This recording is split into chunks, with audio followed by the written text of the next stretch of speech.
Congresswoman Jasmine Crockett, a beacon of integrity in the often turbulent waters of Washington politics, found herself subjected to an unimaginable public humiliation. Dismissed by airline staff, treated with contempt, and ultimately branded as nothing more than a problem, her dignity was under assault in the most mundane of settings, a bustling airport terminal. This wasn't a calculated political maneuver. It was a raw, deeply personal ordeal, unfolding just hours before she was due to attend a beloved cousin's funeral. But what transpired next, a moment that would ripple far beyond the confines of Dallas Love Field, defied every expectation. For into this crucible of injustice stepped the formidable figure of her husband, Franklin Rhodes, a retired federal judge whose very presence commanded an unspoken authority. And with his arrival, the entire script of this unfolding drama was irrevocably flipped. The scene, usually a blur of hurried travelers and indifferent announcements, sharpened into stark focus.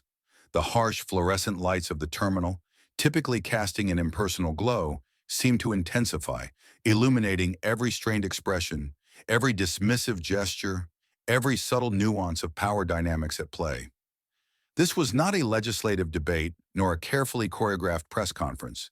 This was a visceral, deeply human confrontation, a battle for fundamental respect waged in the most unexpected of arenas.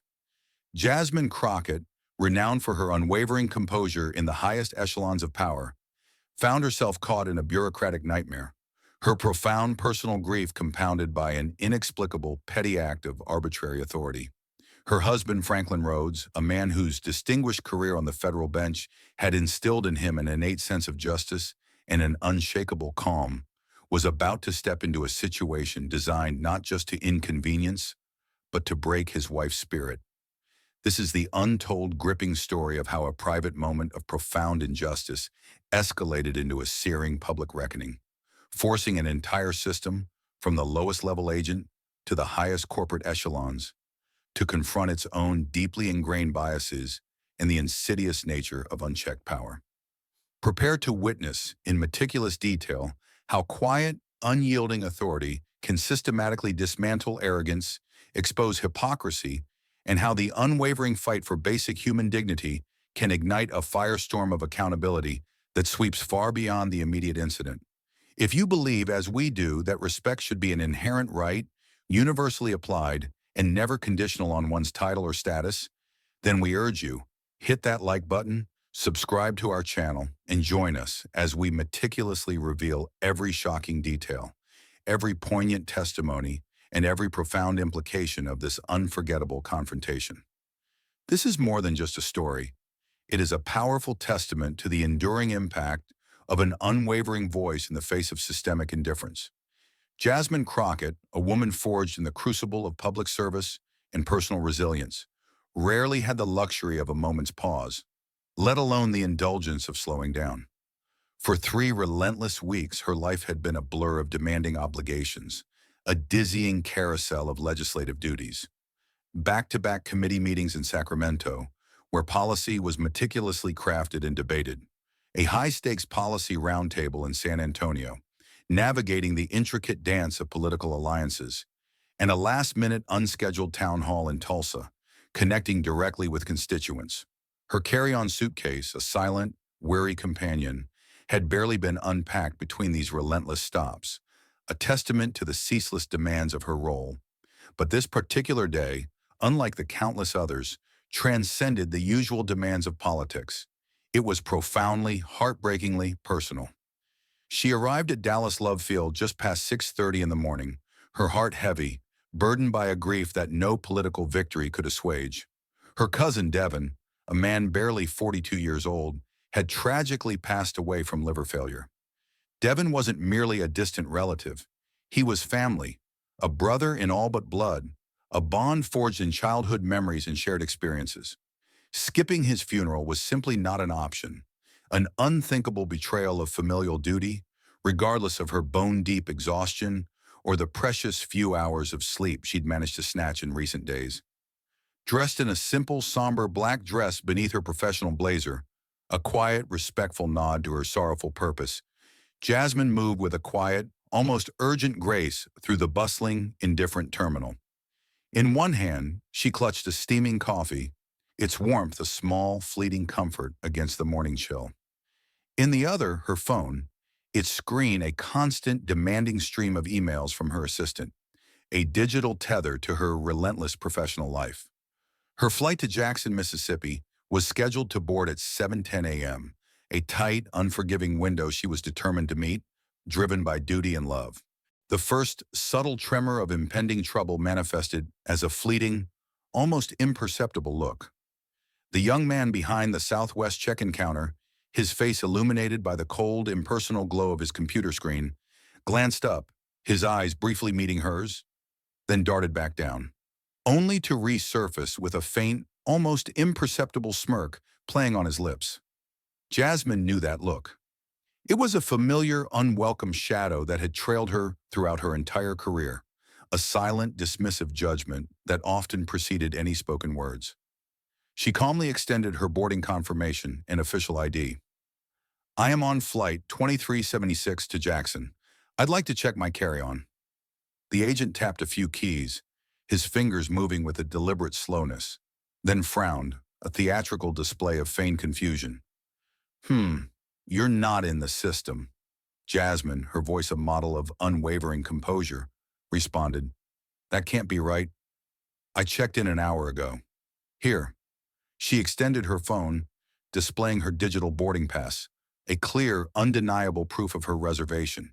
He glanced at the screen, then back at her, a hint of self-satisfaction now evident in his eyes. "Well, there's been a change. Your seat's been reassigned. You'll have to wait." "Reassigned to what?" she asked, her voice still level, though she could feel a faint, anxious tap beginning to quicken in her chest. He didn't answer immediately. Instead, he leaned back in his chair, a deliberate gesture of casual defiance, and waved towards a colleague behind the desk, a silent summons.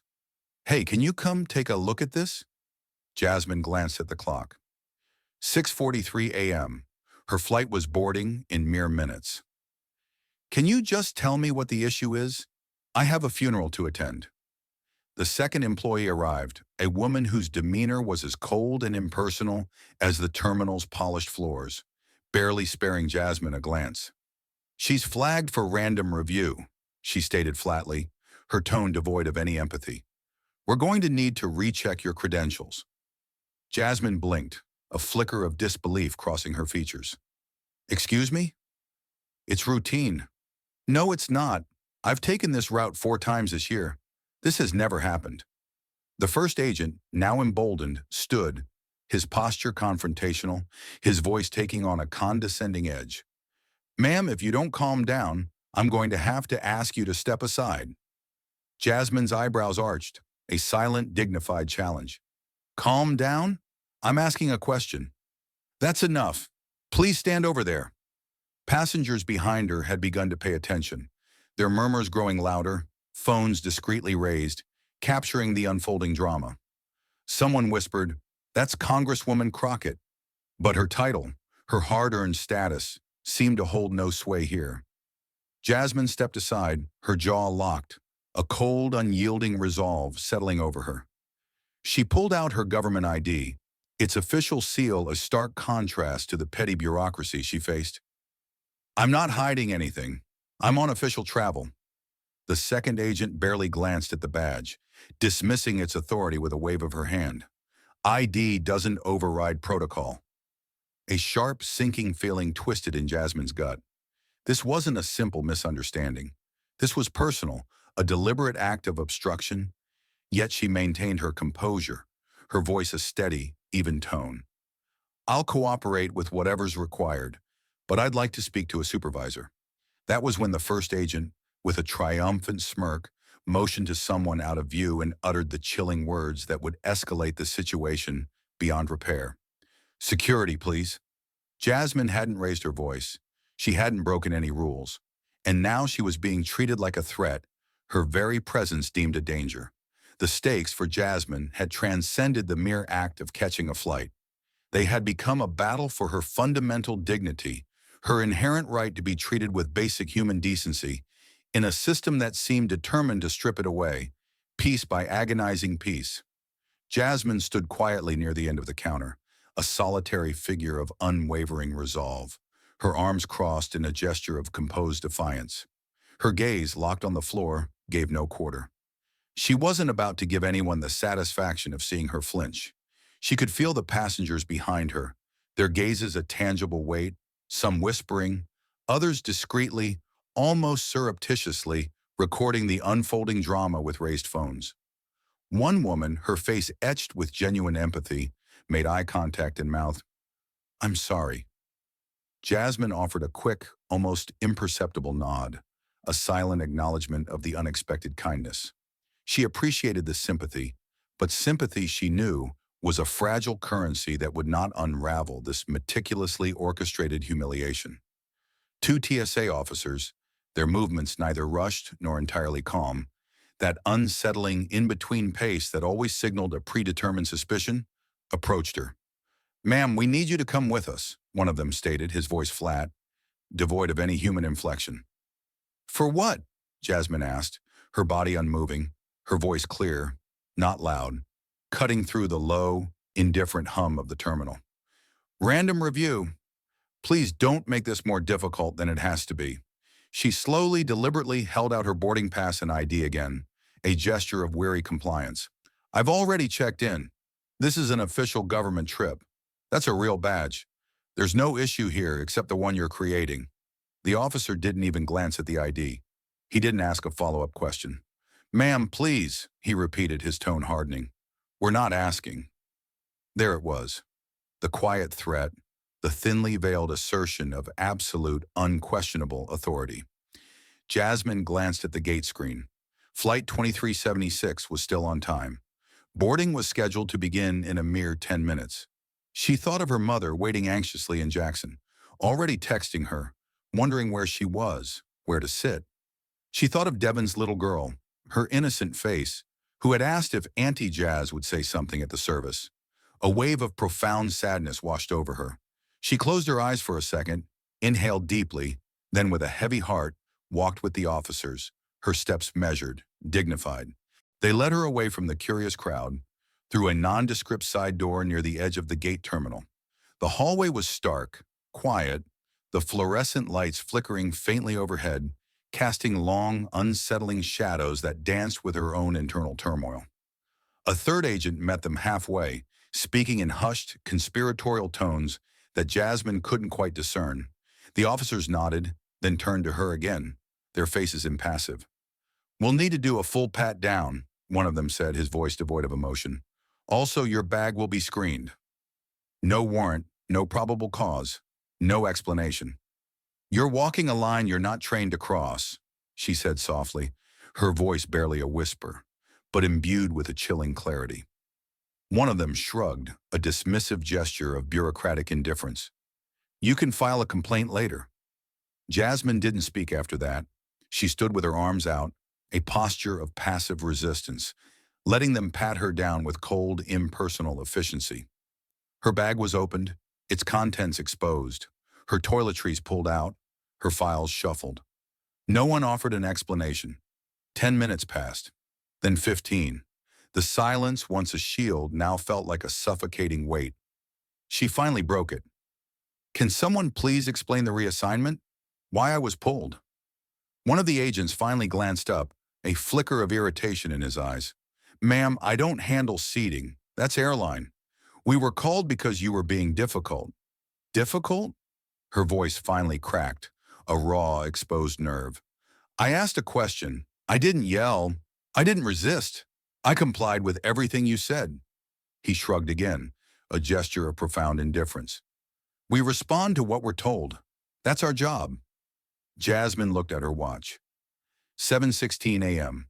Her flight had already left the gate. For a moment she said nothing, the crushing weight of the realization settling upon her. Then she slowly, deliberately sat down in the cold, unforgiving metal chair against the wall, her hands resting on her knees, her eyes locked forward, fixed on some distant, unseen point. She wasn't just missing a flight now. She was missing a funeral. She was missing a promise. She was being punished, in plain view, for nothing. One of the TSA officers stepped outside to make a call, his voice low and indistinct, a muffled conversation. The other leaned against the wall, arms crossed, pointedly avoiding eye contact, a silent acknowledgement of the discomfort. Jasmine took out her phone, her fingers trembling slightly, and sent one message, a desperate plea into the void. "I was pulled. I missed the flight. I need you here." She hit send and waited. But the next person who walked through those automatic doors wouldn't ask questions the same way Jasmine had. He wouldn't need to. He carried a different kind of authority, one forged not in airport terminals, but in the hallowed halls of justice, a power that transcended petty rules and arbitrary protocols. His arrival would not be a request, but a demand for accountability. Franklin Rhodes, a man whose very name resonated with the gravitas of justice, had always walked with a quiet, undeniable authority. His presence, even in the most tumultuous of settings, commanded respect without ever needing to demand attention. 3 decades presiding over cases in the Ninth Circuit Court had taught him that tone often mattered infinitely more than volume, that true power resided not in bluster, but in the calm, measured delivery of truth. Yet when his wife's terse text message flashed across his phone, just 3 words, "I need you," something deep in his chest tightened with an almost visceral pang of alarm. He was already in his car, not far from the terminal, having dropped Jasmine off earlier. She had insisted he needn't come inside, dismissing his concern with a casual, "It's a short flight, nothing to worry about." But now those 3 words, stark and urgent, signaled that something had gone terribly, profoundly wrong. When Jasmine said need, she meant now, an immediacy that bypassed all pleasantries. Back inside the terminal, Jasmine sat alone, a solitary figure amidst the indifferent ebb and flow of travelers. The TSA officers, now seemingly uncomfortable with their own actions, had retreated a few steps, whispering amongst themselves, their glances furtive, avoiding her direct gaze. Her bag lay half-zipped, its contents haphazardly scattered back inside, a testament to the careless efficiency of the search. Her blazer, once crisp, was wrinkled, and her hair, usually neatly pinned, now fell in loose, disheveled curls around her face. She looked composed, outwardly serene, but beneath that calm exterior, a quiet, furious fire was burning, a testament to her unyielding spirit. The same airline agent who had initially flagged her, the young man whose smirk had started this ordeal, now stood near the corner of the hallway, arms crossed, eyes fixed on the floor, as if willing the entire uncomfortable episode to simply vanish. The agent who had called security hadn't returned, perhaps sensing the impending storm. At precisely 7:36 a.m., the automatic doors of the terminal hissed open. Franklin stepped in, dressed in a dark gray coat, black slacks, and a maroon scarf, a gift from Jasmine last Christmas. A small personal detail in a moment of stark professionalism. His walk was measured, his eyes sharp, scanning the scene with the practiced gaze of a man accustomed to assessing complex situations. Jasmine stood when she saw him. She didn't speak. She didn't need to. Their eyes met, a silent exchange of understanding and unspoken pain, a bond that transcended words. Franklin's gaze swept over the agents, the officers, the disarray on the table, then returned to his wife. "Are you okay?" She nodded once, a subtle confirmation that carried a universe of meaning, a silent plea for justice. He turned to the closest TSA officer, his voice calm, yet resonating with an authority that instantly commanded attention. "Who's in charge here?" The man hesitated, visibly flustered by the unexpected challenge. "Sir, can I ask who you are?" "I'm Franklin Rhodes," he stated, his voice clear and resonant, carrying the weight of his distinguished career. "Retired federal judge, Ninth Circuit. Who's in charge?" The officer blinked, caught completely off guard, his composure crumbling. One moment." The officer returned, now accompanied by a supervisor, a figure of slightly higher rank, distinguished by a lanyard and a walkie-talkie, a desperate attempt to regain control. The supervisor extended a hand halfway, a gesture of appeasement, a silent apology. "Judge Rhodes, we were unaware of—" Franklin didn't take the hand. His eyes, sharp and unyielding, remained fixed on the supervisor, a silent demand for answers. "Why was my wife's seat reassigned?" The supervisor, clearly flustered, stammered, "I'd have to check with the gate." "Then check," Franklin interjected, his voice clipped, leaving no room for further evasion, his tone a quiet command. The supervisor nodded, a quick, almost comical bob of his head, and scurried off, a defeated figure. Franklin turned back to the young airline agent at the desk, the same one who had smirked earlier, the architect of this entire ordeal. "You! What was your reason for calling security?"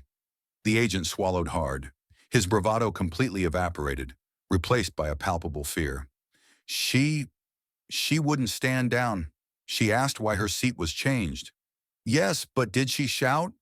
Franklin's voice was low, almost a whisper, yet it carried the weight of an unassailable truth, a quiet accusation. "No." "Did she threaten anyone?" "No." Franklin leaned in, just enough to convey the gravity of his words, his presence a towering indictment. "You do understand that what you did is considered targeted escalation, correct? That security was called without cause? That her ID was ignored? That you detained a federal official without probable suspicion?"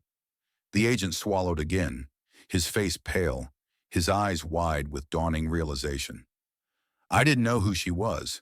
Franklin didn't blink. "It shouldn't matter." A silence so thick it hummed settled over the area, a heavy blanket of unspoken truths. One of the passengers, who had been discreetly watching earlier, now fully engrossed in the unfolding drama, walked by the hallway, saw what was happening, and pulled out her phone again, openly recording, capturing the moment for posterity. Word was spreading, a digital wildfire. Another agent walked in, one who had missed the initial confrontation. He saw Franklin, the badge, the unwavering stare from Jasmine. He whispered something to the supervisor, a desperate plea for guidance. Then the apologies began, a chorus of feigned remorse. "Ma'am, we deeply regret the—" Franklin interrupted, his voice firm, cutting through the hollow words. "She doesn't need an apology. She needed dignity 20 minutes ago." The supervisor looked utterly flustered, his attempts at damage control failing spectacularly. "We'd like to offer rebooking, first-class seat, next flight." Jasmine finally shook her head, a small, decisive movement that spoke volumes. "He's not trying to get me a better seat.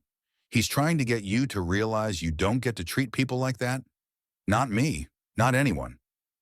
But by then, the moment they should have cared about, the moment of simple human decency, had already passed, irrevocably lost in the arrogance of their actions.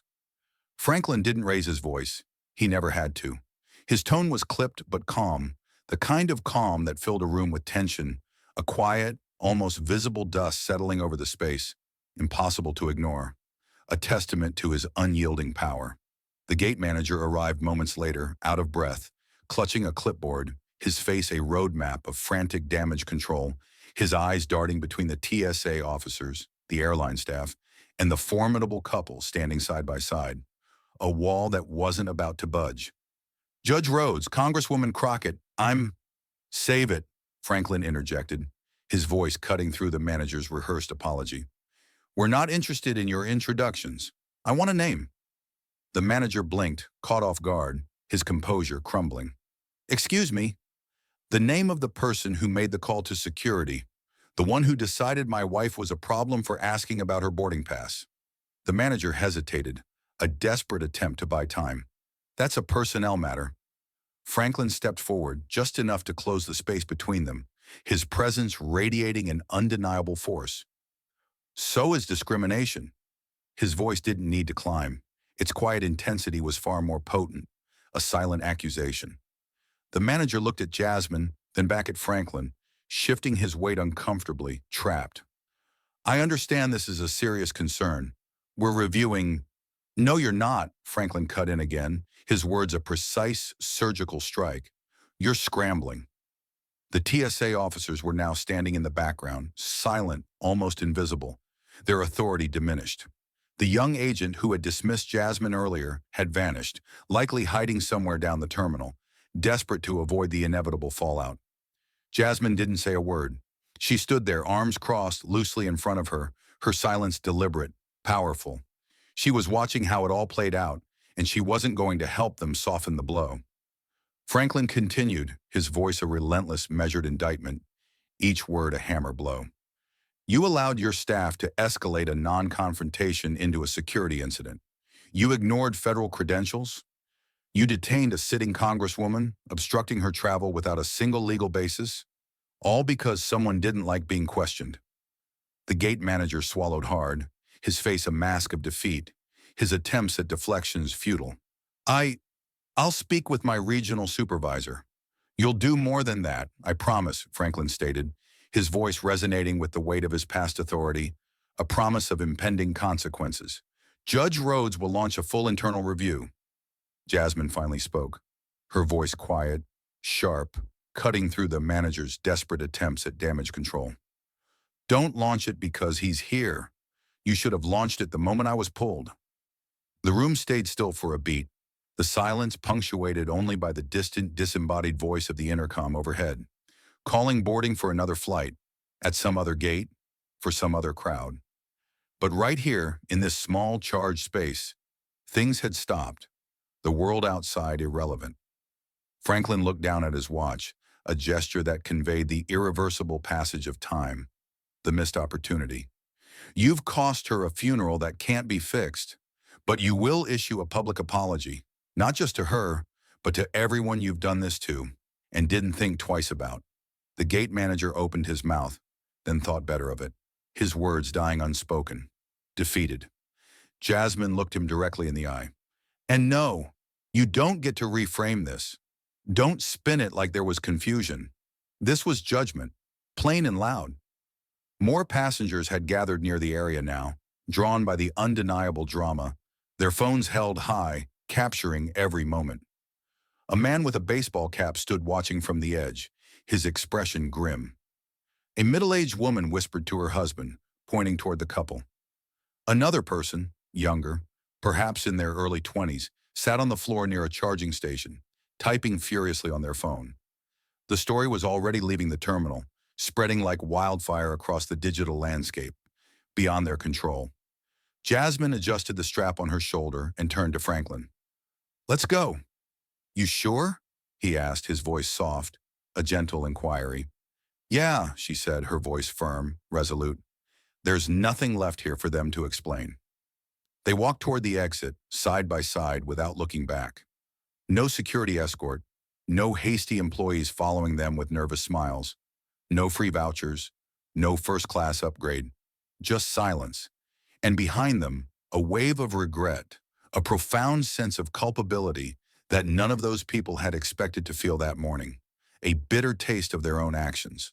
But what came after they walked out would prove to be far more significant, far more impactful, than anything contained within the sterile walls of that airport terminal. By the time Jasmine and Franklin reached the parking lot, the digital world had already begun its relentless assault. Her phone, a constant companion, vibrated incessantly with a relentless barrage of missed calls and unread messages, a testament to the burgeoning viral storm. She ignored them all for a moment, her white-knuckled grip on her suitcase, but she wasn't walking toward the car just yet. She needed air, not merely the physical act of breathing, but space, a vast, expansive space to cool the furious, indignant fire that crawled, unbidden, up her chest. Franklin, ever the stoic, stood silently beside her, calm as always, his gaze fixed on the terminal doors, as if they still owed him an answer, a final, satisfying explanation. They didn't expect me to show up, he finally said, his voice low, a quiet observation that carried the weight of decades of experience. They didn't expect anyone to care, Jasmine replied, her voice equally subdued, a poignant echo of a truth too often ignored. He glanced at her, a flicker of concern in his eyes. You okay? She nodded, but it was one of those nods that carried a profound, almost unbearable weight. Not the kind that meant a simple yes, but the kind that conveyed a promise.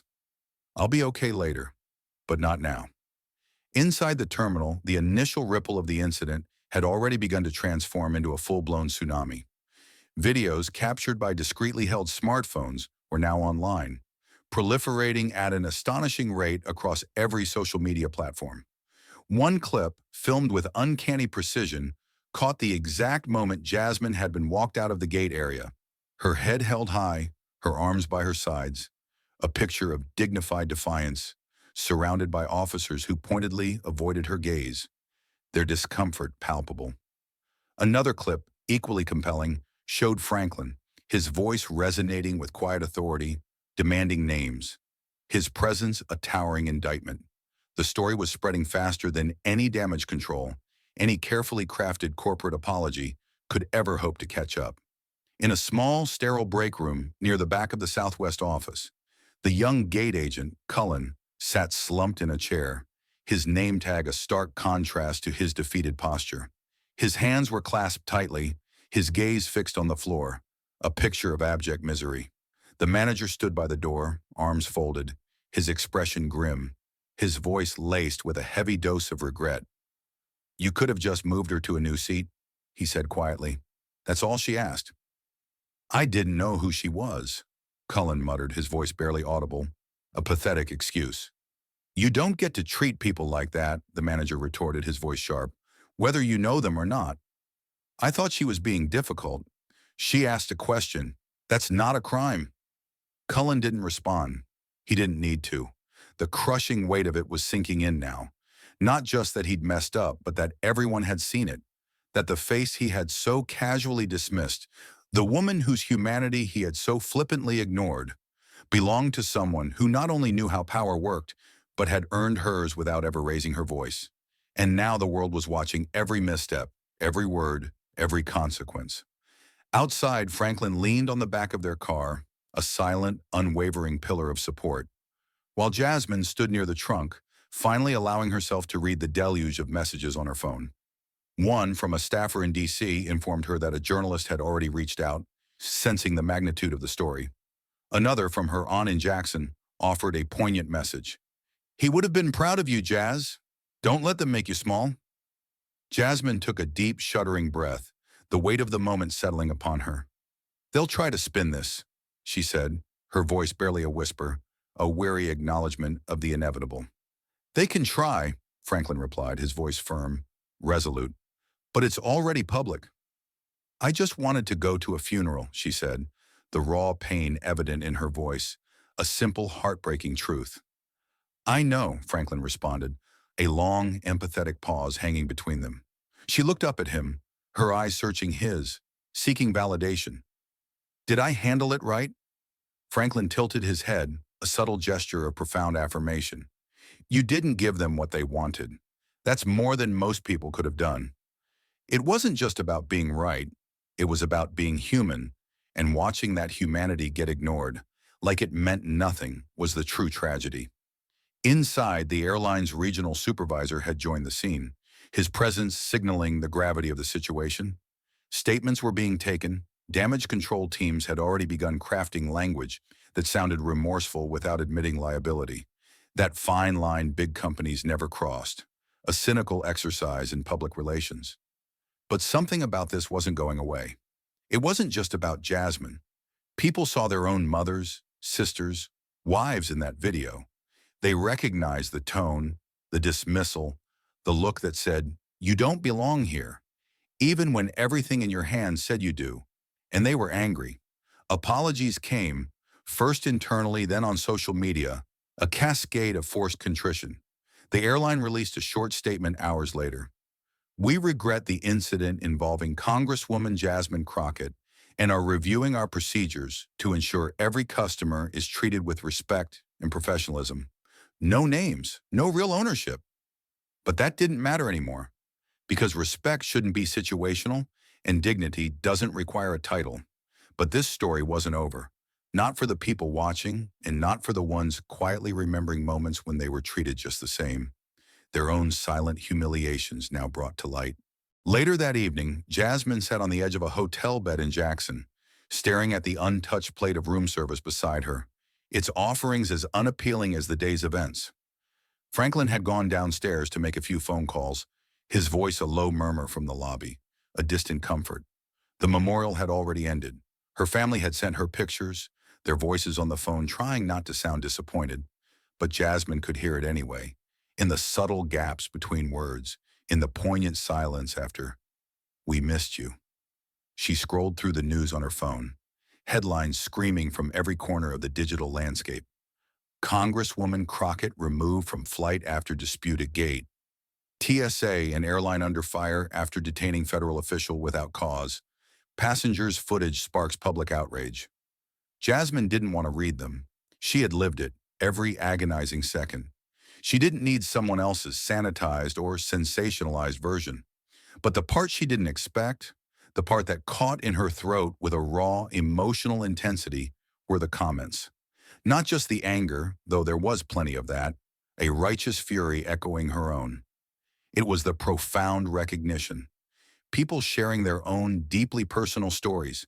School teachers, dedicated nurses, decorated military veterans, elderly passengers, all of them describing moments when they too were pulled aside, questioned, treated like problems for simply existing in the wrong line or asking the wrong question. A woman from Arizona wrote, "I didn't have a title, so they talked to me like I was nothing. I didn't fight back. I just cried in the bathroom." A man from Oakland posted, "The way they handled her is the way they handled my father. He missed his heart surgery. No one apologized."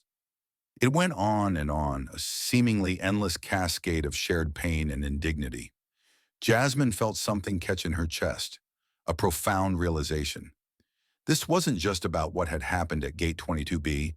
It was about something older, something far more common, a systemic disregard for basic human dignity. Franklin walked in a few minutes later, setting his phone down on the desk, his gaze steady. "You're everywhere," he said, a quiet observation that underscored the magnitude of the moment. "I know." He looked at her for a moment, a silent invitation. "You want to talk about it?" She shook her head. "Not yet." He sat beside her, a comforting presence. "You did the right thing, even when they didn't." Jasmine looked over at the window. The city outside was still, streetlights humming, cars passing in slow, deliberate intervals. "They treated me like I was invisible," she said finally, her voice soft, vulnerable, "like I didn't belong, even when I showed them who I was." Franklin nodded, a silent acknowledgement of the painful truth. "You think they'll learn from it?" "I don't know," she said, her gaze distant, "but maybe someone else will. Because that's the thing about moments like these. They stick. Not always for the people who cause them, but for the people who live through them. And for the people watching, remembering, realizing this has happened to me too." Later that week, Jasmine returned to D.C. She declined the morning news interviews. She didn't want her face turned into a fleeting symbol, a mere headline. She wanted a genuine conversation, a profound shift, not a superficial spectacle. Instead, she wrote a letter, a powerful, articulate piece that got published in several prominent newspapers across the nation. In it, she wrote, "This isn't just about one gate or one airline. It's about how quickly some people in power forget the basic rules of human decency, about how easily someone's voice can be dismissed when it doesn't come wrapped in privilege or pedigree. And it's about how dignity is not something that should be given based on recognition. It should be automatic every single time." That line, a potent distillation of the entire ordeal, was quoted more than any other, resonating deeply with a public hungry for authenticity. The airline, facing immense public pressure, eventually issued a longer, more detailed apology, one that significantly named her directly. But by then, the public had already written their own version of the story, a narrative far more powerful and enduring than any corporate statement. It was a story where Jasmine Crockett wasn't just a congresswoman. She was a stand-in for every person who's been overlooked, silenced, or pushed to the side. Like their voice didn't carry weight. And she didn't yell. She didn't threaten. She stood still with quiet dignity and let the world see, with stark clarity, what it truly looks like when someone who deserves better is treated like they don't matter. But the final, profound message wasn't hers alone. It belonged to everyone who'd been quietly waiting for someone to speak up when no one else did. A week later, Jasmine Crockett sat alone on a bench outside Union Station in Washington, D.C., a moment of quiet contemplation amidst the city's ceaseless bustle. She had just finished a meeting with a group of young interns working on civil rights policy. They didn't ask her about committees or legislation. They asked about the airport. One of them, a 19-year-old from Kansas named Talia, said quietly, "I saw the video. I've been treated like that before. I didn't know what to say when it happened. You didn't say much either, but you made it loud." That stayed with Jasmine, because sometimes the moment doesn't call for noise. It calls for stillness, a kind of stillness that forces the world to look at what it's doing. She thought back to the look on that gate agent's face when Franklin asked for his name, the silence that followed, the realization that he hadn't just disrespected a passenger. He had exposed himself, not to a title, but to a truth he probably wasn't ready to see. She remembered what Franklin told her the night they got back to their home in Fort Worth. Most people think power comes with a badge or a desk, but real power is when you know who you are, and no one can take that away, even if they try. That had been the lesson all along, not just for the airline, but for everyone watching. Because the truth is, this wasn't an isolated story. This was just the one that got caught on camera, the one that featured someone with a title, a platform, a voice too loud to ignore. But what about the ones who aren't in Congress? What about the woman trying to get to her daughter's graduation? The man flying across the country for a job interview? The grandmother going home to bury her brother? What happens when they get dismissed? Franklin was right. It should never take a title for someone to be treated with basic human decency. Jasmine leaned back on the bench, watching people rush past with coffee cups, briefcases, earbuds in, heads down, everyone trying to get somewhere, everyone hoping the world doesn't stop them just for being themselves. She picked up her phone and drafted one more message to her staff. It read, "Next town hall, we open with a story not about politics, about people, about what happened at Gate 22B, because stories matter, not for the drama, not for the headlines, but because they hold up a mirror and force us to ask, if that had been me, what would I have done? Or more importantly, if I had been the one in power, how would I have treated her?" The lesson wasn't about shame, it was about awareness, and the reminder that dignity isn't a reward, it's a right. So to anyone who's ever been talked down to, brushed off, pushed aside, to anyone who's ever had to prove they belong in a place they already paid to be in, to anyone who's ever swallowed their words because they were afraid their tone might be used against them, your story matters, and one day someone will speak it, with or without a camera watching. So the next time you're in line at a counter or behind a desk, look people in the eye, listen, don't assume, because how we treat people when no one's watching says everything about who we are when everyone is. If this story made you feel something, anger, empathy, recognition, then share it. Don't let it stay a headline. Let it be a reminder. And if you want more real stories like this, stories that reveal, reflect, and remind us what respect looks like, make sure to subscribe, because the truth deserves to be heard and so do the people living it.